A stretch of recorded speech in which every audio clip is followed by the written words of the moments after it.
नमस्कार, मैं हूं पवन त्यागी। भारतीय जनता पार्टी के राष्ट्रीय प्रवक्ता संबित पात्रा ने एक बड़ा खुलासा किया है राफेल को लेकर।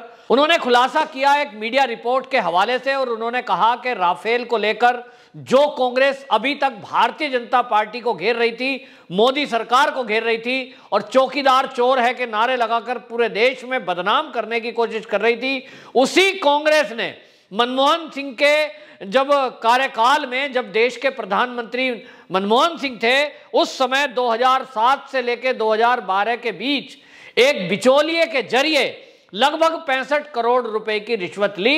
अब इस रिश्वत में सोनिया गांधी, राहुल गांधी और प्रियंका गांधी को कितना हिस्सा मिला, यह संबित पात्रा ने पूछा है।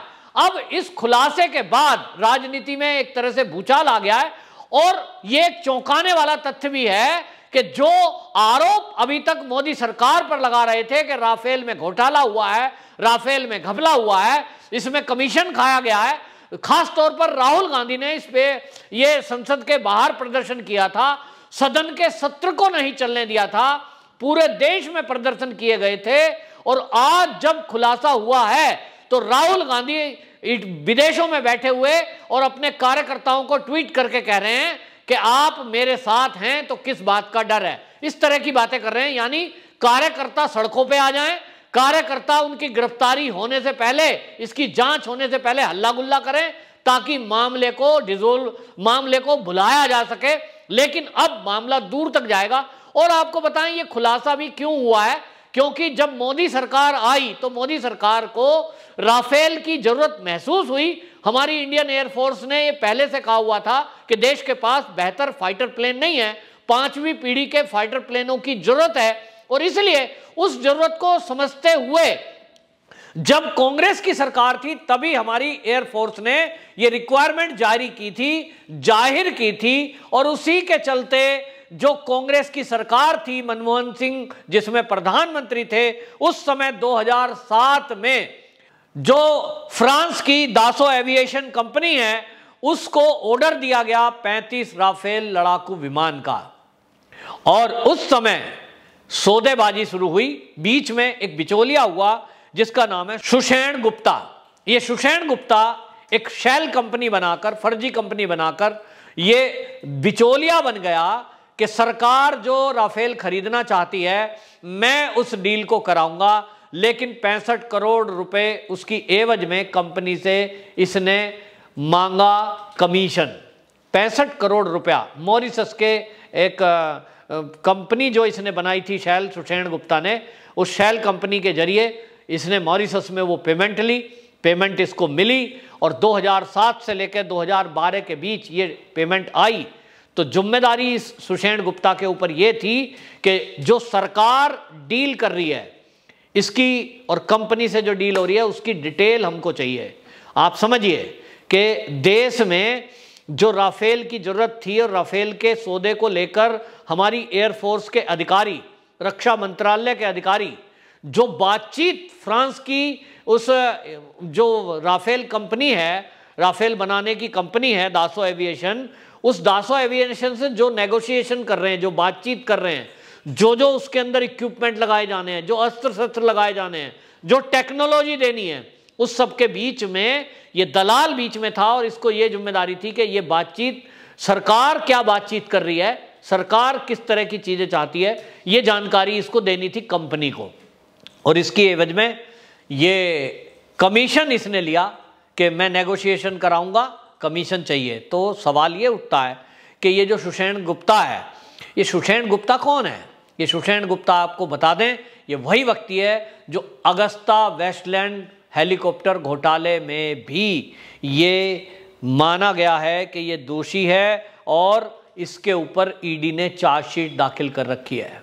अगस्ता वेस्टलैंड घोटाला, इटली से खरीदे गए हेलीकॉप्टर थे जिसमें भारी अनियमितता हुई, जिसके अंदर एयर चीफ मार्शल जो त्यागी हैं वो जेल के अंदर है, वो जेल में उनके ऊपर केस चल रहा है। इसमें जो ये अगस्ता वेस्टलैंड कंपनी है इसका केस कोर्ट में चला और इसमें एयर चीफ मार्शल को भी जेल में जाना पड़ा था। और यही व्यक्ति ये अब फ्रांस की दासो एविएशन जो कि राफेल बनाती है, उसके घपले घोटाले में इसका नाम आया है। इसका मतलब ये तय है कि कांग्रेस इस आदमी के जरिए रक्षा जितने भी सौदे हो रहे थे उसमें और खरीद फरोख्त में कंपनी और जो सरकार और कंपनियों के बीच में इसने दलाल बना रखा था और इससे शेल कंपनी फर्जी बिलों के जरिए ये पैसे ले रहा था और इस पैसे को अब ये कहां दे रहा था ये जांच का विषय है। और इसीलिए अगस्ता वेस्टलैंड घोटाले की जांच ईडी कर रही है और ईडी पैसे के लेन देन को लेकर कर रही है, लेकिन अब इस मामले में सीबीआई की इन्वॉल्वमेंट होगी और निश्चित रूप से अब इसके तार जुड़ते दिखाई दे रहे हैं तो कांग्रेस के बड़े लीडरों से, क्योंकि मनमोहन सिंह की सरकार में आपको याद होगा हर फैसला या तो राहुल गांधी लेता था या तो सोनिया गांधी लेती थी और कई बार तो हमने देखा कि सदन से जो प्रस्ताव पास हुए उस प्रस्ताव पास हुए को भी राहुल गांधी ने फाड़ के फेंक दिया था। यानी दिखाने की कोशिश की थी कि मनमोहन सिंह इस देश के प्रधानमंत्री जरूर हैं लेकिन उनके अंतिम फैसले को मानना या ना मानना वो राहुल गांधी के ऊपर है।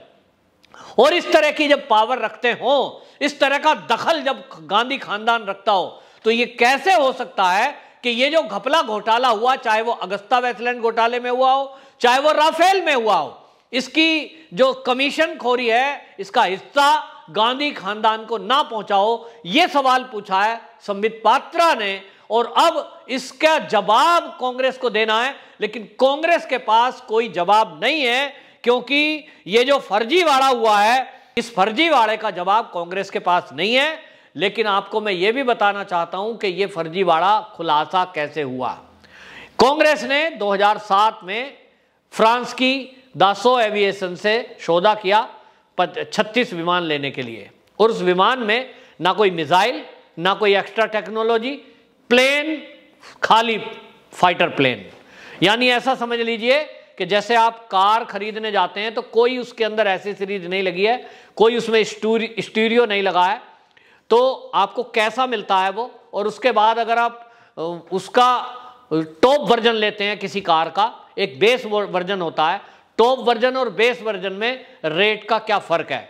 कई बार आपने देखा है कार के अंदर ही 5 से 10 लाख तक का अर्जन 5 से 10 लाख तक का डिफरेंस बेस मॉडल में और टॉप मॉडल के अंदर होता है। ठीक इसी तरह हर कंपनी हर जो प्रोडक्ट बनाते हैं, कई बार जो फाइटर प्लेन हो या प्लेन हो या गाड़ियां हो, इसी तरह का डिफरेंस होता है। और फ्रांस के इस राफेल विमान में भी ठीक ऐसा ही था।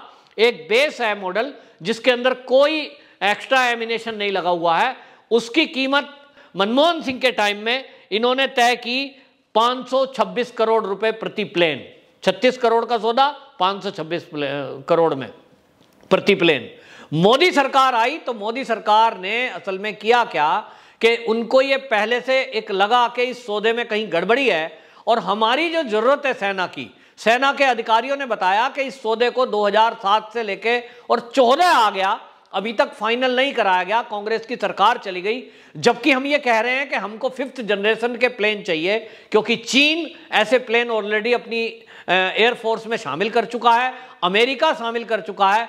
हमें भी दुश्मन देशों से मुकाबला करने के लिए 5th जनरेशन का टॉप मॉडल चाहिए और सरकार है कि सुनती नहीं। मोदी सरकार आई, मोदी सरकार ने तय किया कि सेना की जो जरूरत है, जो इसका अपग्रेडेशन करना है वो हम करेंगे। और इसलिए फ्रांस से नई तरीके की डील की और नए तरीके की डील में मोदी सरकार ने जो डील की उसमें एक और चीज ध्यान रखी गई कि टेक्नोलॉजी का भी ट्रांसफर मांगा गया। टेक्नोलॉजी ट्रांसफर का मतलब यह हुआ कि अभी तक अगर जैसे मान लीजिए कोई हमने गाड़ी खरीदी और हम उसकी टेक्नोलॉजी ना लें तो जो पार्ट्स हैं वो वही कंपनी मुहैया कराएगी जिसकी कीमत आगे आने वाले समय में कई गुना बढ़ सकती है।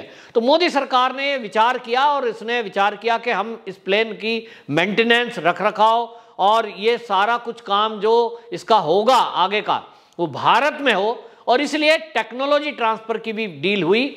इसमें अस्त्र शस्त्र लगाए गए, मिसाइल लगाई गई, नई टेक्नोलॉजी लगाई गई, जिससे इसकी कीमत 1670 करोड़ हो गई, लगभग 3 गुना। और इसी को लेकर राहुल गांधी ने हल्ला मचाना शुरू किया कि राफेल में घोटाला हुआ है, हमने जो सौदा किया था 526 में किया था, मोदी जी ने 1770 करोड़ में क्यों किया। इसको लेकर सरकार ने बाकायदा सदन में भी पूरा बयान दिया था और ये बताया गया था, समझाया गया था कि भैया एक जो है प्लेन कार है जो बेस मॉडल है और एक टॉप मॉडल है, इस तरह से प्लेन में भी उसमें साजो सामान पूरा फिट करने के बाद उसकी कीमत बढ़ गई और टेक्नोलॉजी ट्रांसफर के कारण उसकी डील में अधिक पैसे देने पड़े। देश के भविष्य के लिए, एयरफोर्स के भविष्य के लिए ये ज्यादा बेहतर सौदा है। इसको लेकर सुप्रीम कोर्ट में केस डाला गया।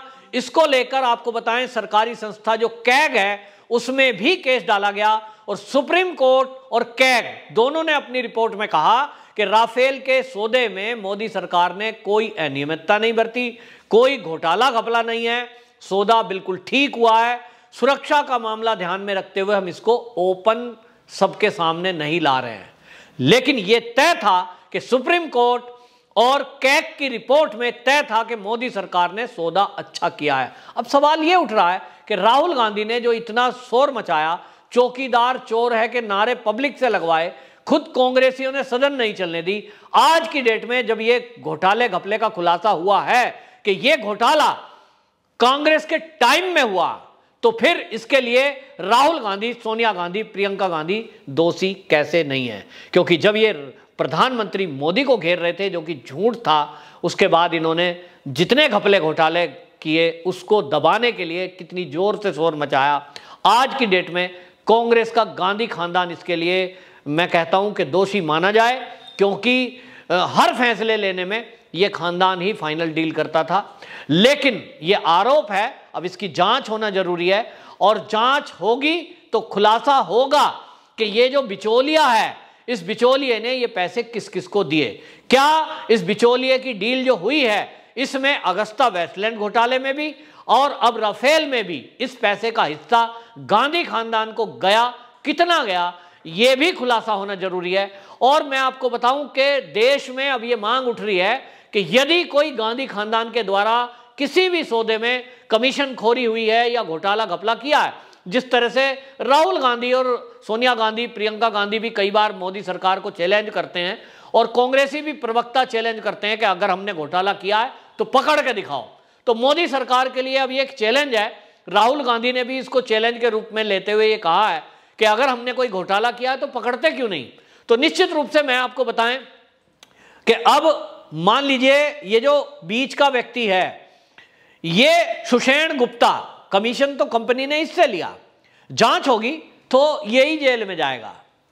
और इसने आगे किसको दिया, इसकी जांच बड़ा पेचीदा है, लेकिन जांच एजेंसियां अगर चाहेंगी तो खंगालेंगी और जरूर इसका पता लगाएंगी कि किस किस को इस कमीशन का हिस्सा गया है। यदि गांधी खानदान का कोई बंदा इससे जुड़ता हुआ दिखाई देता है तो भविष्य में वो निश्चित रूप से वो जेल जाएगा। और पूरा देश भी चाहता यही है कि देश की रक्षा सौदों में घोटाले घपले करने वाले लोगों को जेल होनी चाहिए और कड़ी जेल होनी चाहिए। आपको अंत में ये भी बता दूं कि बोफोर्स घोटाला भी, वो भी कांग्रेस के समय में हुआ था और उसमें भी इसी तरह के कमीशन की बात सामने आई थी। वंदे मातरम।